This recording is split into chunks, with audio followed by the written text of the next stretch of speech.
یہ بتائیے گا، وزیر اعلیٰ ہیں، کل سے آپ اسلام آباد میں بھی پیش ہوئے، یہاں بھی آئے، تو کے پی کے کی صورتحال بتائیے گا کہ وہاں پہ کیونکہ مون کا اسپیل چل رہا ہے، وہاں پہ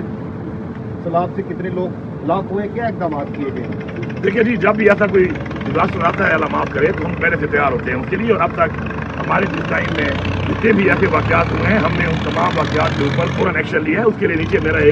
پورا ایک ایڈمنسٹریشن ہے، ایک کا میرا پورا ایک سسٹم ہے، وہ چل رہا ہوتا ہے۔ ضروری نہیں کہ میں یہاں پر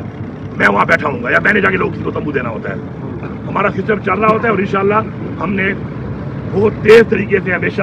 جو بھی مسئلہ ہوا ہے اس کے اوپر ہمارا جو رسپانس بڑا تیز آیا اور آتا بھی رہے گا۔ باقی ہاں یہ ضرور ہے کہ جب میں یہاں پہ ہوتا ہوں، میرا خود وہاں پہ نہ ہونے سے میرے اور بھی بڑے کام ہوتے ہیں۔ اس کے علاوہ بھائی کبھی ہمارے بجٹ چل رہا ہے، سیشن ابھی چل رہا ہے، ابھی پورا بجٹ تو پاس نہیں ہوا، ان پروسیس ہے ابھی تو، اور میں یہاں پہ ہوں۔ آج میرے سارے ایم پی، سارے میرے جو پارلیمنٹیرین ہیں، وہ سارے آج ہائی کورٹ وہاں پہ آئے ہوئے تھے، صبح خان صاحب کی پیشی تھی، اس کے لیے آئے ہوئے تھے۔ ظاہری بات ہے سسٹم ڈسچارج تو ہوتا ہے، اس سے